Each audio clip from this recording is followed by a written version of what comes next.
les saluda Ana Marta Arce. Bienvenidos a la presente edición de Costa Rica Noticias. Vamos de inmediato a nuestros titulares.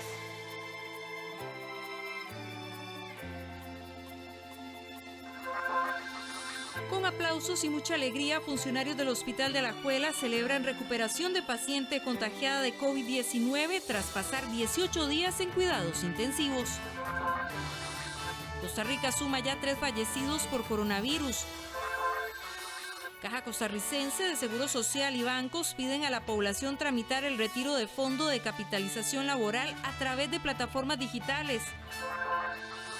24 instituciones cederán 70.000 millones de colones para atender la emergencia sanitaria por el COVID-19. Iniciamos con las informaciones. El miércoles el Ministerio de Salud reportó el tercer fallecimiento por coronavirus en el país y un aumento de 19 casos para un total de 502 personas infectadas. La Caja de Seguro Social también anunció que desde el miércoles se suspendieron las visitas a pacientes de hospitales hasta nuevo aviso. El Ministerio de Salud confirmó 502 casos de personas infectadas por COVID-19 en el país y a la fecha 3 fallecidos por el virus, el último de ellos la tarde de este miércoles. Se trata de 243 mujeres y 258 hombres con un rango de edad entre 1 a 87 años. Del total, 454 son adultos, 29 adultos mayores y 18 menores de edad. 468 son costarricenses y 34 extranjeros. A este momento se ha descartado 5.533 personas y 29 se registran como recuperadas. Hay 22 personas hospitalizadas, de las cuales 14 de ellas se encuentran en cuidados intensivos con un rango de edad de los 35 a los 85 años.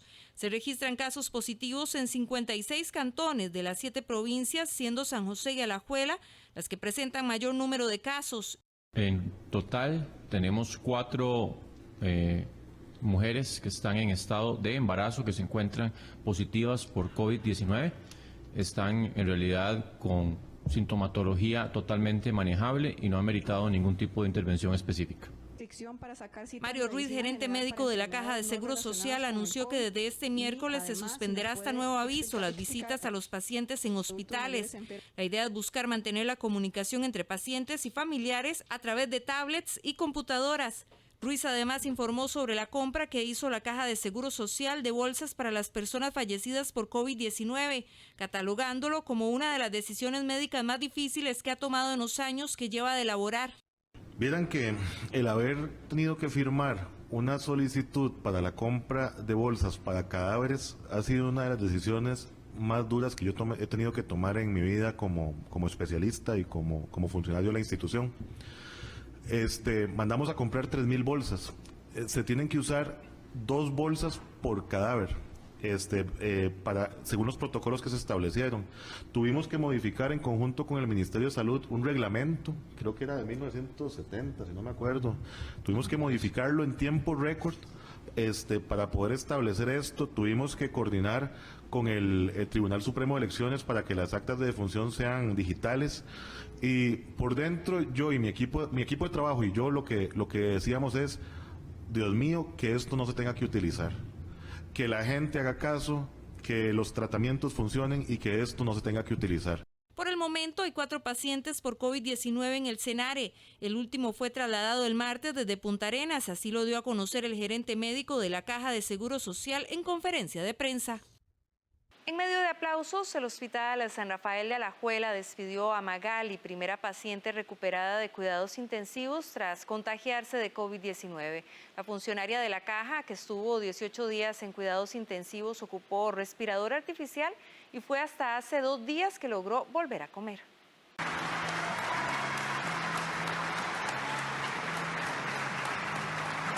En medio de un emotivo momento, con aplausos de sus compañeros del Hospital San Rafael en Alajuela, Magali salió del salón de cuidados intensivos luego de encontrarse por 18 días en estado crítico tras haberse contagiado de COVID-19. Magali, como la nombró el gerente médico de la Caja Costarricense de Seguro Social, Mario Ruiz, es asistente de pacientes en el Centro Médico Alajuelense y debió ser atendida en nivel prioritario por las complicaciones de salud que le provocó contraer esta enfermedad. Ha sido un día de mucha alegría a nivel de la institución, a nivel de la Caja Costarricense de Seguro Social y de todo el Ministerio de Salud y de todos los que están. Yo siento que es un día de mucha alegría para el país en realidad. Magali es una paciente que ella trabaja en la institución. Ella, de hecho, dio autorización para que hablemos respecto al caso de ella. Ella sufrió COVID, ella se complicó con la patología de COVID, se complicó desde el punto de vista pulmonar, requirió intubación, requirió que le pusiéramos un tubo por la boca para poder respirar e inclusive requirió que se le hiciera una traqueostomía, que eso es que se hace una cirugía en el cuello para poder sacar ese tubo y meterlo por la tráquea para que pudiera respirar mejor. Según indicaron las autoridades de salud, la paciente ahora deberá estar en su casa completando un periodo de rehabilitación y aislamiento.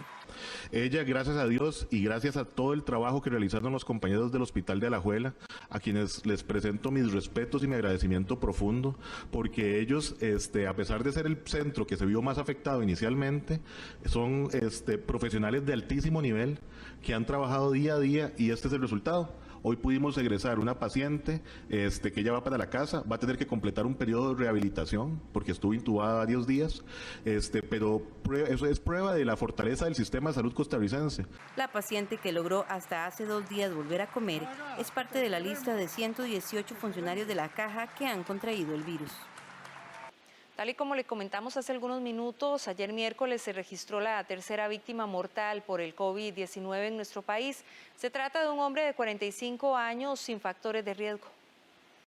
El Ministerio de Salud confirmó este miércoles el tercer fallecimiento de un paciente por COVID-19. Según confirmó Salud, se trata de un hombre de 45 años, costarricense y vecino de San José, quien tenía 10 días de estar internado en la unidad de cuidados intensivos del Hospital San Juan de Dios.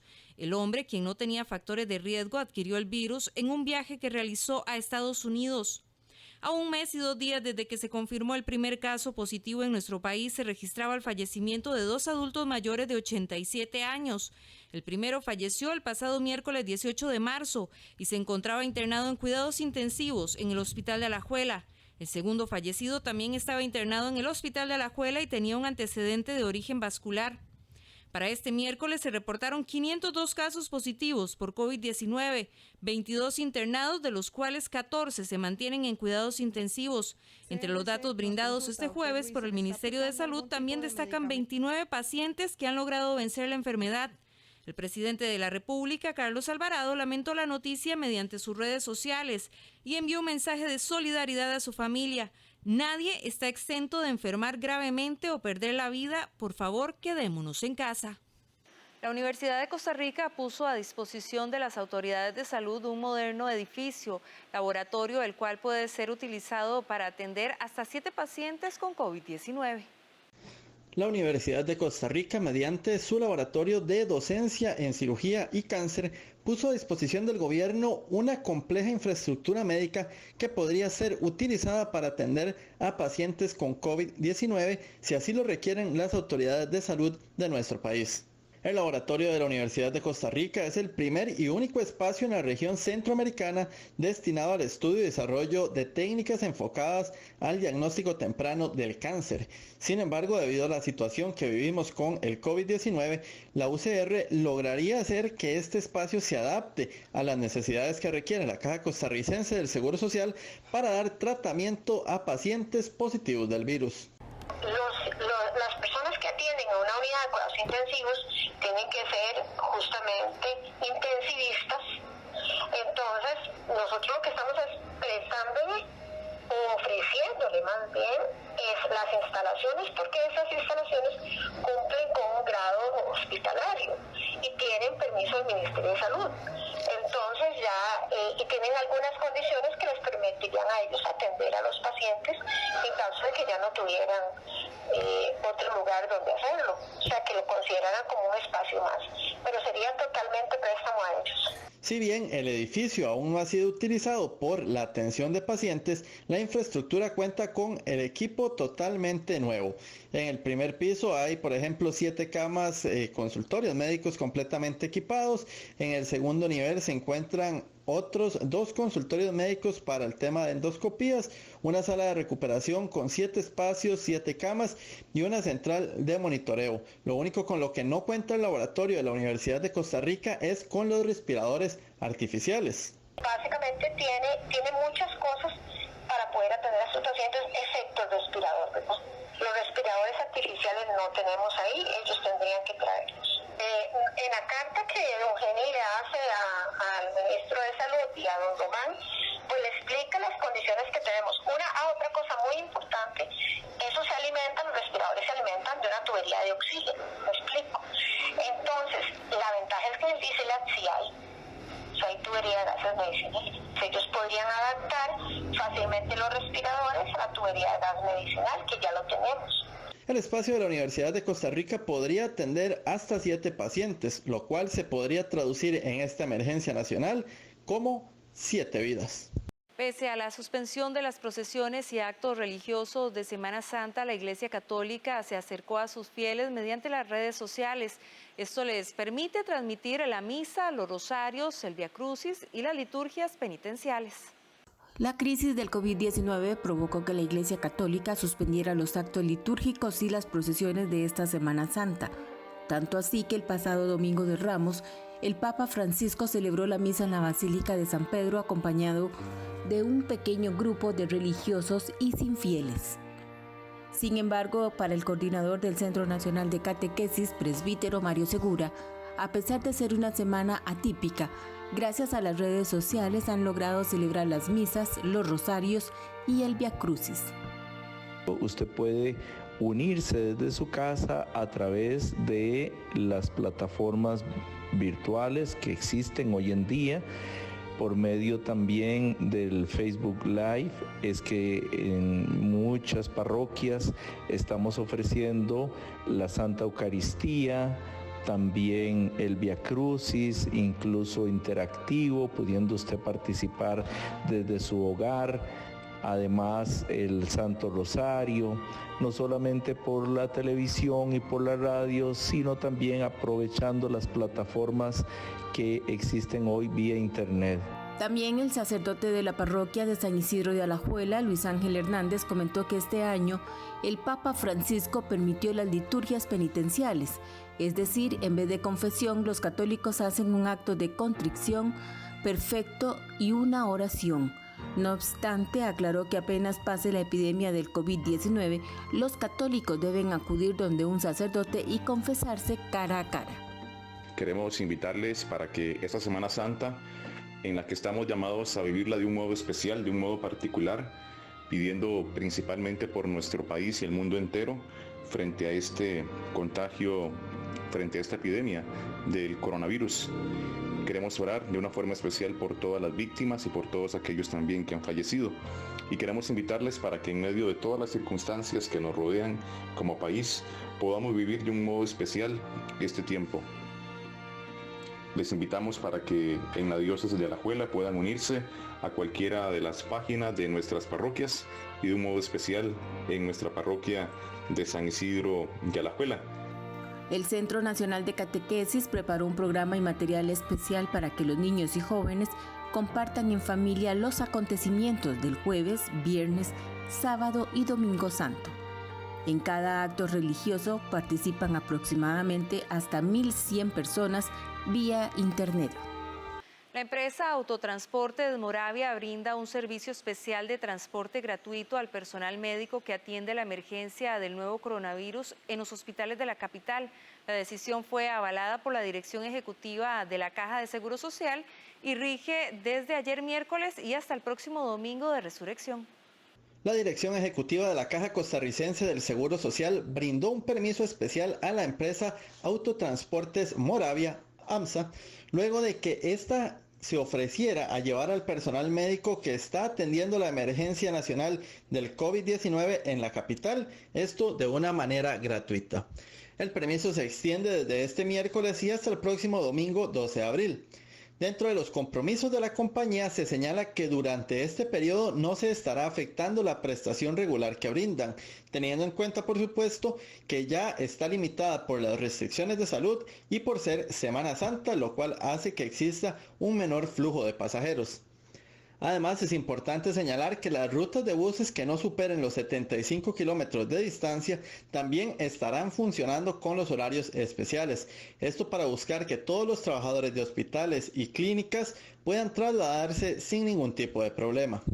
El Consejo de Transporte Público habilitó a las empresas menores cuyo recorrido sea menor de 75 kilómetros a dar los servicios esenciales en todo el país.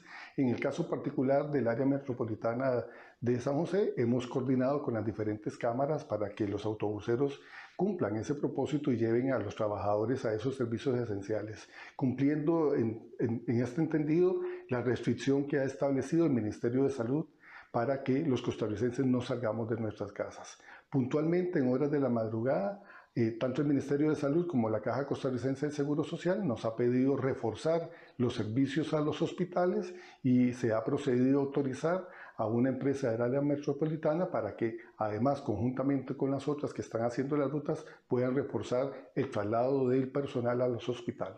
En el caso específico de Autotransportes Moravia, estará brindando el servicio en los siguientes hospitales que vemos en pantalla: Hospital San Juan de Dios, en el Hospital Nacional de Niños, en el Hospital Nacional de Geriatría y Gerontología, en el Hospital Rafael Ángel Calderón Guardia y en el Centro Nacional de Imágenes Médicas. Los trabajadores de estos centros médicos pueden encontrar los horarios y rutas establecidas en sus lugares de trabajo. Para poder utilizar el servicio de manera gratuita, usted deberá aportar su carnet.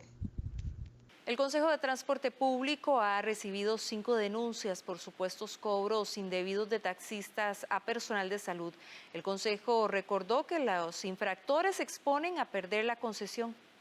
El Consejo de Transporte Público le advirtió a los taxistas formales que tomará acciones administrativas y legales en caso de comprobar que brindan un servicio irregular, indicó el director ejecutivo Manuel Vega en un comunicado de prensa.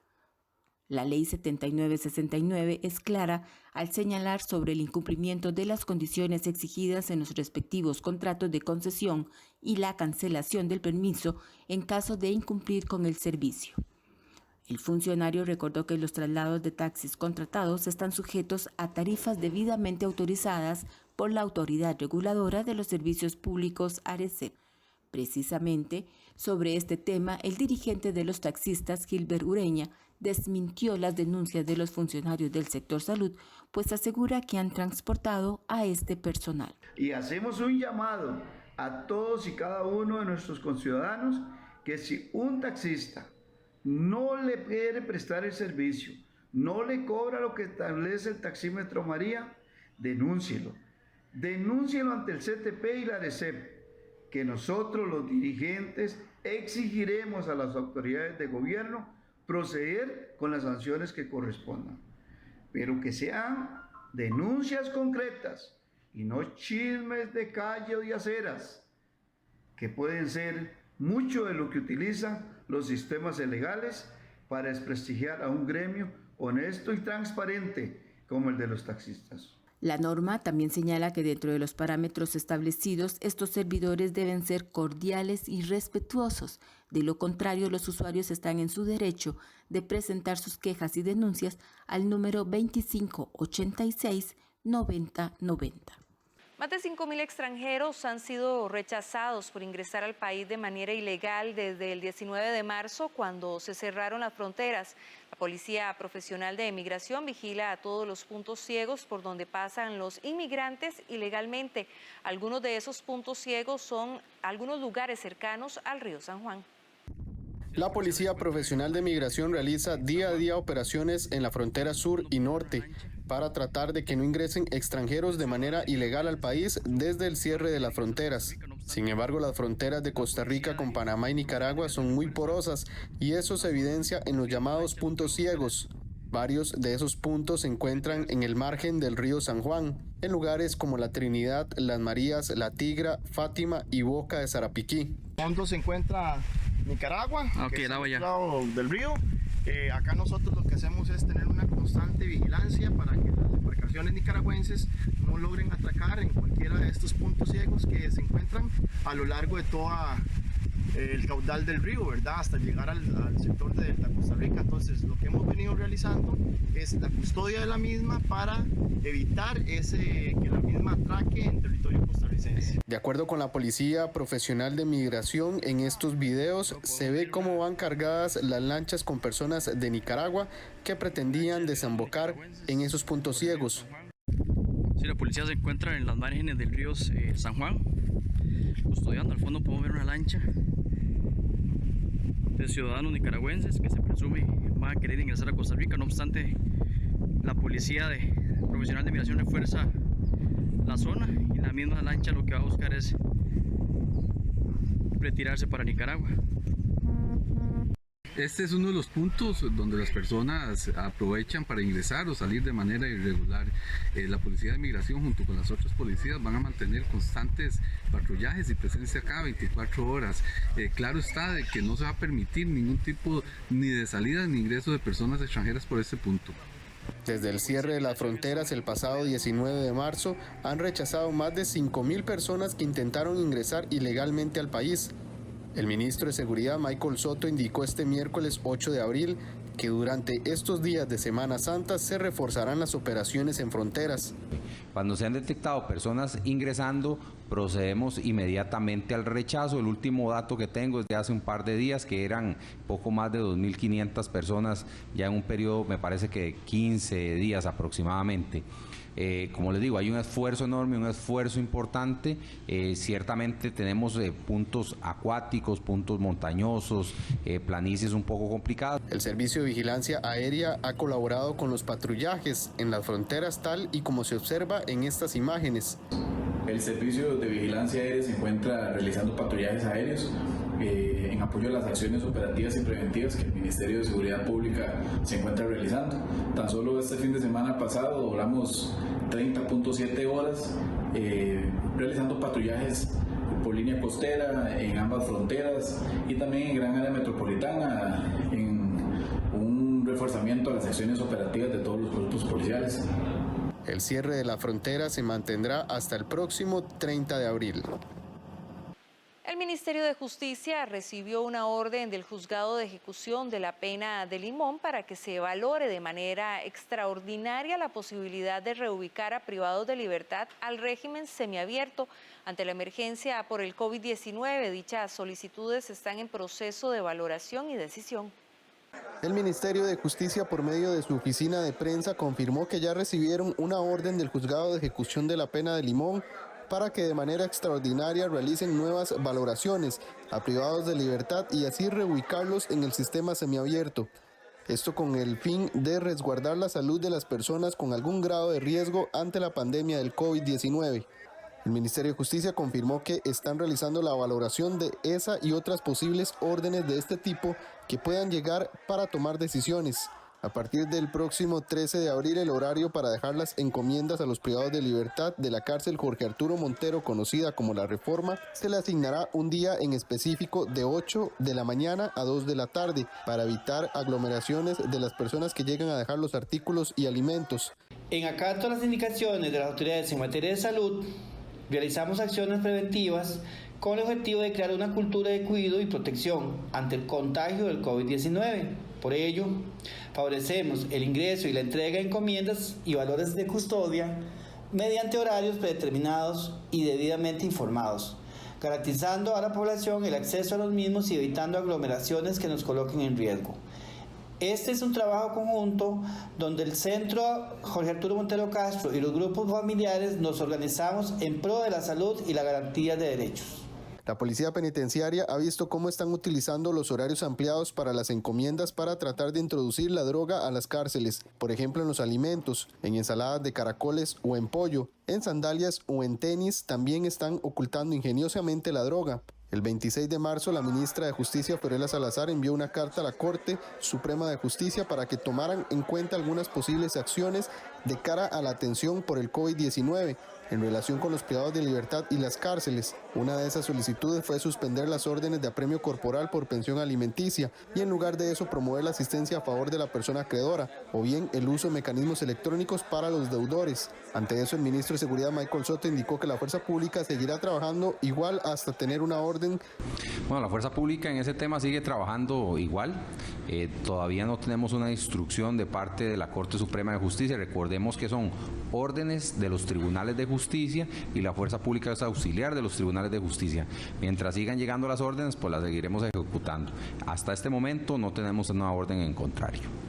En promedio ingresan mensualmente a las cárceles del país entre 430 y 530 personas. Con esta información hacemos una pausa, pero quédese que enseguida regresamos.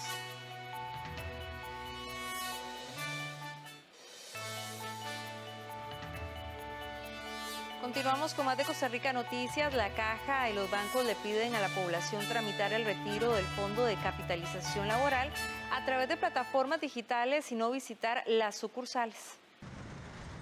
Operadoras de pensiones de la Caja y los diferentes bancos pusieron a disposición de los clientes que necesiten retirar el Fondo de Capitalización Laboral por pérdida de empleo o reducción de la jornada laboral, plataformas digitales para que realicen este trámite con el fin de que no vayan a las sucursales. Trámites como retiro del fondo, reporte de salarios, cotizaciones, aseguramientos de trabajadores, reporte de proyección de pensión, incapacidades y pago de estas son acciones que se pueden realizar en la página www.ccss.sa.cr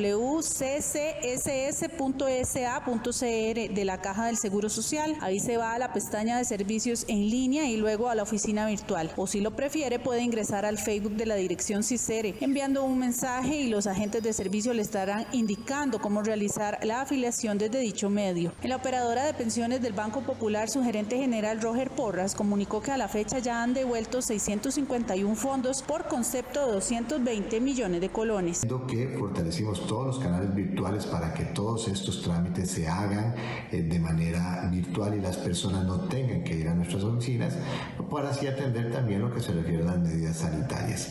El martes pudimos iniciar con el pago de 651 casos, y que estos responden a 220 millones de colones. La idea es poder continuar el próximo lunes pagándole a la gente que efectivamente ha entrado en alguna de las dos nuevas causales para el retiro del FCL. Por su parte, BN Vital del Banco Nacional informó mediante un comunicado de prensa que el único requisito que ellos solicitan para devolver el fondo es una carta donde conste que el trabajador se encuentra en las condiciones descritas.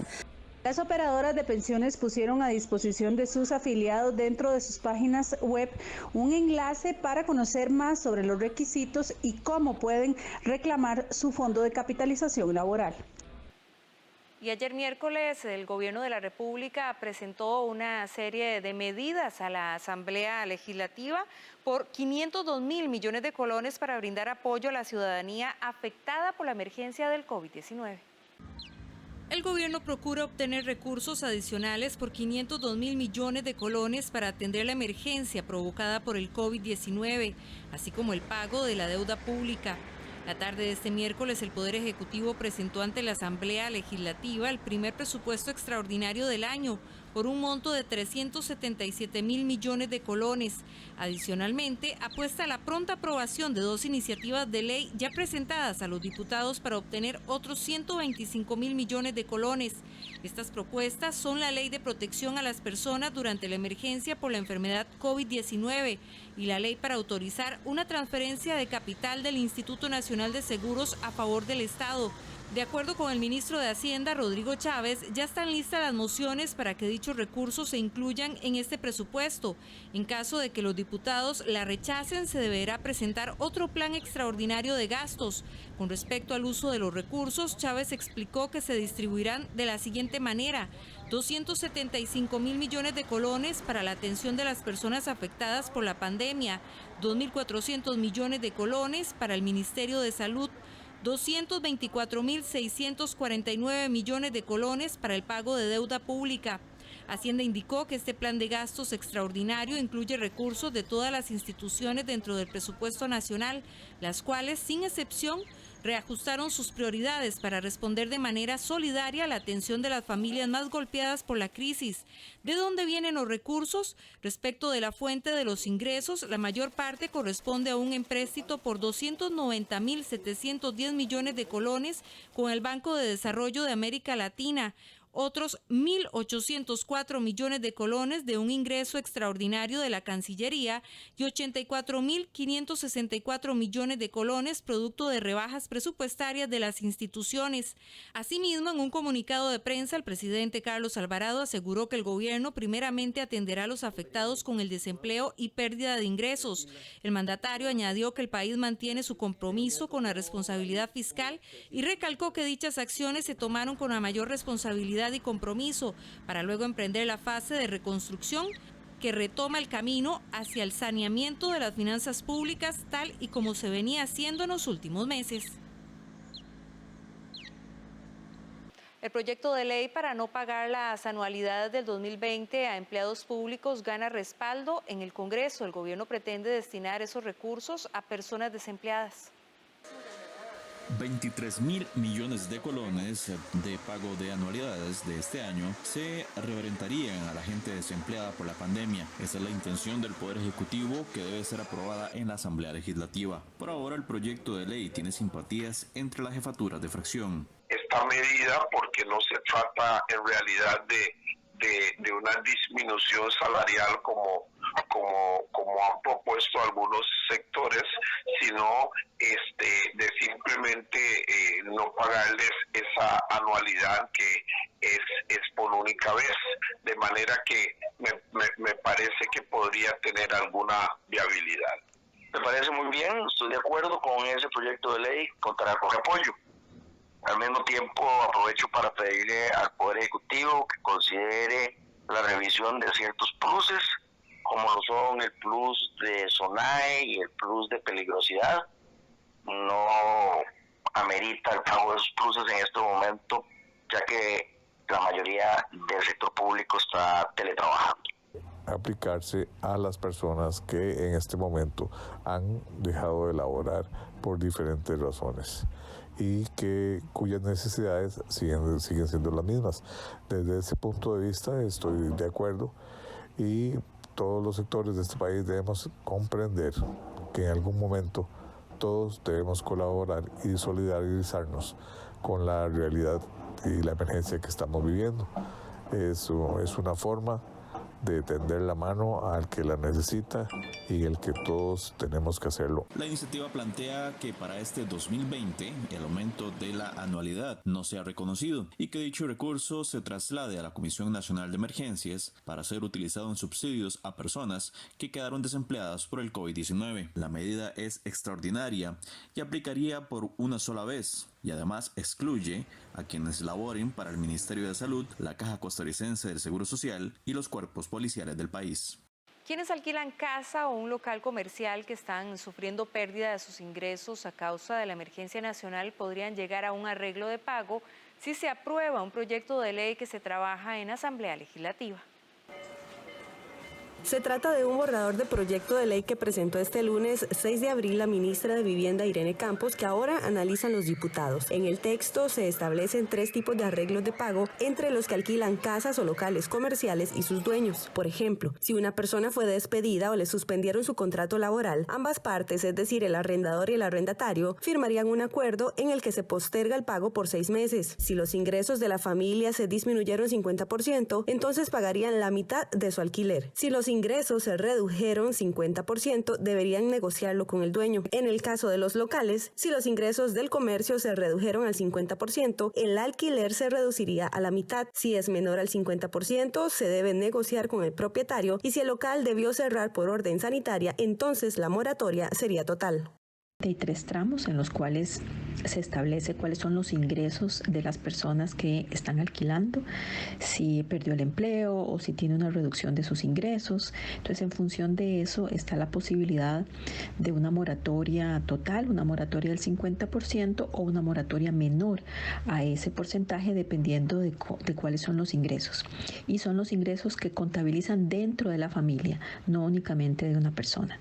A partir de ahí, entonces, se busca busca en primera instancia que haya una negociación entre las partes. De no ser posible, entonces pues se revisan cuáles son las condiciones de ingreso para ver cuál podría ser la moratoria que le correspondería. Estos recursos deberán ser reintegrados a los dueños en un plazo que se establecerá en el proyecto de ley que están analizando los legisladores. Además, debe probar, el inquilino debe probar esas disminuciones en sus ingresos de forma tal que el dueño de casa tenga un elemento fidedigno que indique que esa persona o esa familia en particular realmente tiene problemas para pagar el alquiler debido muy específicamente a la enfermedad COVID-19. Las personas tienen que reintegrar el acumulado de los dineros que han sido dados en moratoria en un plazo que aún no se ha definido, y básicamente ese es también uno de los elementos que están en discusión con los y las diputadas. Los interesados en aplicar esas condiciones deberán presentar documentos que prueben que sus ingresos se redujeron como consecuencia del COVID-19. Discrepancias entre los diputados por la inclusión de Fonatel obligaría al Congreso a cambiar el proyecto para usar los superávit de instituciones en emergencia por coronavirus. El nuevo texto se presentaría la próxima semana. Un total de 226.000 millones de colones es lo que esperaba recaudar el gobierno de los superávits de 10 entidades públicas y que se destinarán a la amortización y el pago de intereses de deuda del país. La idea del conocido como Proyecto Pagar, que se discute en el Congreso, es evitar que el país se atrase con sus compromisos financieros y esto perjudique las medidas para amortiguar el impacto de la pandemia por COVID-19. De acuerdo al Proyecto Pagar original, estas son las instituciones y los montos que deben de ceder. La Junta de Protección Social, 34.000 millones de colones. El Instituto Nacional de Aprendizaje, 33.000 millones de colones. El Instituto de Desarrollo Rural, 17.000 millones de colones. El Instituto Costarricense de Turismo, 25.804 millones de colones. La Junta Administrativa de la Imprenta Nacional, 18.636 millones de colones. El Instituto Costarricense de Puertos del Pacífico, 536 millones de colones. La Superintendencia de Telecomunicaciones, un total de 5.669 millones de colones. La Junta Administrativa del Registro Nacional, 24.000 millones. El Fondo del Consejo de Salud Ocupacional de 18.000 millones. Fonatel o Fondo Nacional de Telecomunicaciones, 40.000 millones. Y la Oficina de Cooperación Internacional de la Salud con 956 millones de colones. Sin embargo, ya pasaron 2 meses desde que el proyecto fue presentado y no avanza. La razón es la oposición de instituciones como ICT, Junta de Protección Social y SUTEL de ceder sus superávits. De hecho, Fonatel es el que más aportaría a la buchaca del gobierno, pero ese monto se esfumaría si las y los diputados deciden hacer modificaciones al texto, admitió la ministra de Planificación. No, es que SUTEL y Fonatel, las personas servidoras públicas de estas instancias hicieron lobby en la asamblea con las y los diputados solicitando ser excluidos de este proyecto. Entonces, aún no hay una decisión firme por parte de las y los diputados, pero sí se está valorando mediante un texto sustitutivo la exclusión de los mismos. La próxima semana se podría presentar un texto sustitutivo sin Fonatel. El proyecto Pagar es parte del Plan Proteger, un intento del gobierno de sumar 1.3 billones de colones para enfrentar los efectos de la pandemia en personas que perdieron el empleo o vieron disminuidos sus ingresos. Esta suma se alcanzaría con la aprobación de empréstitos, reasignaciones presupuestarias, un fondo de subsidios, utilidades del INSS, el proyecto Pagar y un fondo por lo ahorrado en las pensiones de lujo.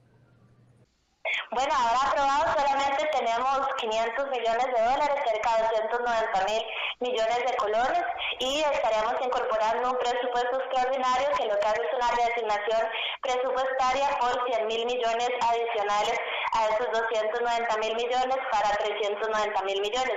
Falta el resto, todavía estamos en la primera fase, pero yo espero que de aquí a la semana que viene y también a finales de mes ya podamos tener una gran cantidad de otros proyectos aprobados para poder seguir atendiendo a la gente. La aprobación del proyecto Pagar y el del Plan Proteger que lo contiene deben ser aprobados por la Asamblea Legislativa, que vuelve a sesionar la próxima semana. Hasta acá la presente edición de Costa Rica Noticias. Gracias por su compañía.